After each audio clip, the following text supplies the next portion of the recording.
नमस्कार मित्रों, मेरा नाम है आदित्य। आप देख रहे हैं एडवोकेट आदित्य यूट्यूब चैनल। आजकल भारतीय दंड संहिता की धारा 498 का झूठा मुकदमा दर्ज होना एक आम बात सी हो गई है। जब किसी भी पति के ऊपर भारतीय दंड संहिता की धारा 498 के तहत झूठा गलत मुकदमा दर्ज हो जाता है तो ऐसे में जो पति होता है काफी ज्यादा हतोत्साहित हो जाता है, अपना बुद्धि विवेक सब कुछ खो देता है। लेकिन देखिए, जब आप परेशान होते हैं और कहीं से आपको कोई अच्छी खबर मिलती है तो आपका हौसला बढ़ता है। तो ऐसे में आज मैं आप लोगों के लिए एक ऐसा ही जजमेंट लेके आया हूं जिसमें मामले में जो पत्नी होती है पति को परेशान करने के लिए झूठा मामला दर्ज कराती है, लेकिन हाई कोर्ट के द्वारा ऐसे मामले को क्वैश कर दिया जाता है और पति की काफी बड़ी परेशानी टल जाती है। तो आज मैं जो जजमेंट लेकर आया हूं वो हाई कोर्ट के द्वारा आया हुआ एक रूलिंग जजमेंट है। और ये जजमेंट जो गलत मुकदमा दर्ज हुआ था, जो गलत मामला दर्ज करा दिया गया था, उसे क्वैश करने से संबंधित है। और ये जजमेंट, अगर आप परेशान हैं, काफी ज्यादा हतोत्साहित हैं, तो आपका उत्साह बढ़ाने में भी आपको काम करेगा। तो इस जजमेंट को बारीकी से समझिएगा, ध्यान से सारी चीजों को समझिएगा। और अगर आपका ऐसा मामला होगा तो इस जजमेंट को रूलिंग के तौर पे यूज करके आप अपने मामले को भी क्वैश करा पाएंगे। तो चलिए जजमेंट के बारे में डिटेल में समझ लेते हैं। तो चलिए वीडियो को शुरू करते हैं।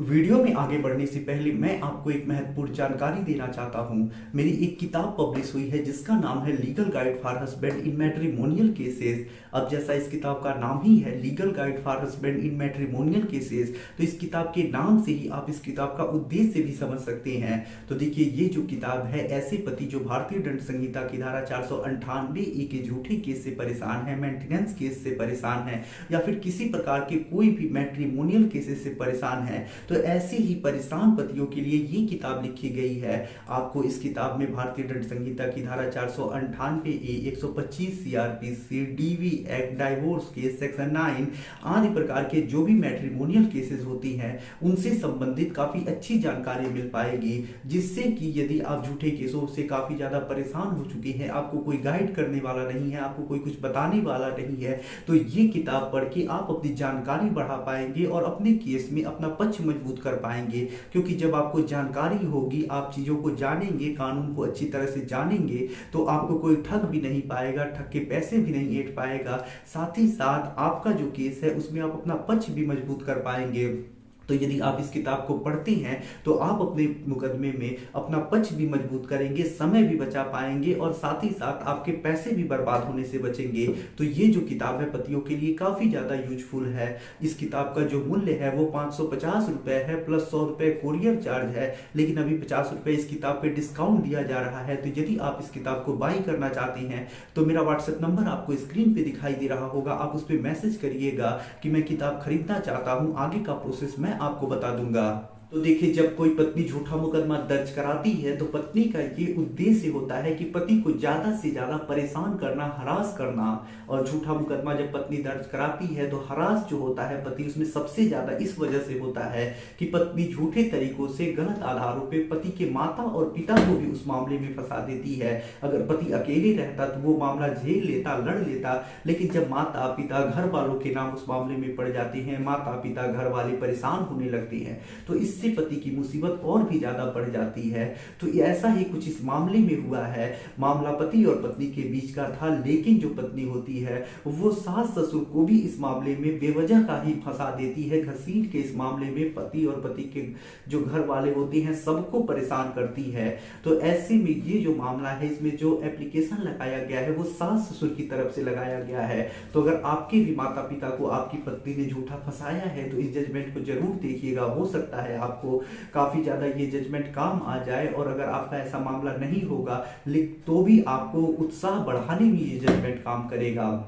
तो देखिए, इस मामले में होता कुछ ऐसा है कि जो पत्नी होती है, पति और पति के घर वाले जो होते हैं, यानी पति के माता पिता, अन्य जो लोग होते हैं, उनके ऊपर भारतीय दंड संहिता की धारा 498 और 34 आईपीसी में एफआईआर दर्ज करा देती है। जब मामला दर्ज हो जाता है, पुलिस इन्वेस्टिगेशन करती है, कोर्ट में चार्जशीट लगाती है, उसके बाद जो मजिस्ट्रेट होते हैं मामले का संज्ञान ले लेते हैं।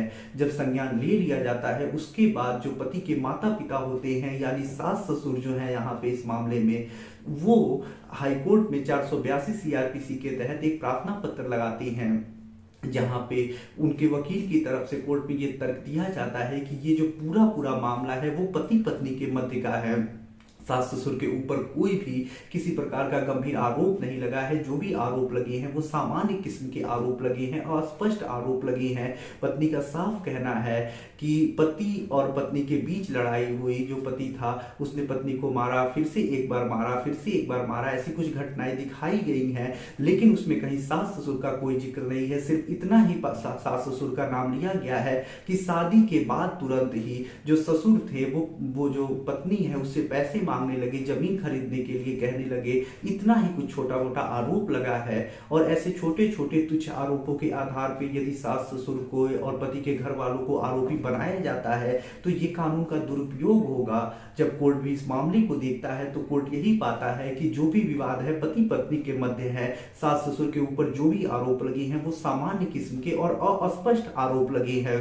उन आरोपों के आधार पे यदि मामला चलाया जाता है तो ये वास्तव में कानून का दुरुपयोग होगा। और ऐसे में जो हाई कोर्ट होता है मामले को क्वैश कर देता है और जो सास ससुर के ऊपर मामला होता है उसे समाप्त कर देता है। अब देखिए यहाँ पे इस जजमेंट से एक चीज सीखने को मिल रही है कि अगर आपकी भी पत्नी ने आपके ऊपर और आपके माता पिता के ऊपर आरोप लगाए हैं, एफआईआर दर्ज कराया है, मामला दर्ज है, संज्ञान ले लिया गया है, तो आपके माता पिता के ऊपर यदि आरोप नहीं लगा है, जो भी आरोप लगे हैं वो सामान्य किस्म के आरोप हैं, तो ऐसे में आप अपने माता पिता से अलग से, यानी पति के लिए नहीं सिर्फ माता पिता से हाई कोर्ट में क्वेशिंग के लिए एप्लीकेशन लगवा सकती हैं। और यदि सामान्य किस्म के आरोप होंगे, गंभीर आरोप नहीं होंगे, ऐसे ही जैसा इस मामले में आरोप था वैसे आरोप होंगे, तो आप भी अपने मामले को क्वेश करा सकते हैं। क्योंकि वर्तमान में हो ये रहा है कि पत्नी जो भी आरोप लगाती है पति के ऊपर लगाती है, विवाद पति पत्नी में रहता है, थोड़ा सा कहीं माता पिता का नाम आ जाता है, उतने पे ही एफआईआर माता पिता के ऊपर भी दर्ज होता है।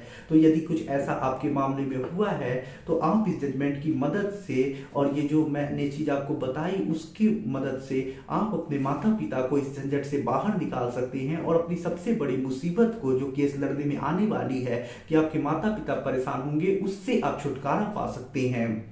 तो आशा कर रहा हूं ये जो मैंने आपको जानकारी दी ये आपके लिए काफ़ी ज़्यादा यूजफुल साबित होगी। यदि आप किसी कानूनी समस्या से परेशान हैं और ऐसे में आप मुझसे फ़ोन पे बात करके अपनी कानूनी समस्या का समाधान प्राप्त करना चाहते हैं तो इसके लिए डिस्क्रिप्शन चेक करें, वहाँ बताया गया है कि आप किस प्रकार से मुझसे फ़ोन पर बात कर सकते हैं। यदि आपको वीडियो पसंद आया हो तो वीडियो को लाइक करें, अपने दोस्तों के साथ शेयर करें और यदि आप चैनल पर नए हैं तो चैनल को सब्सक्राइब करके बेल आइकन को दबाएं। मिलते हैं नए वीडियो के साथ अगले दिन, तब तक के लिए जय हिंद, जय भारत।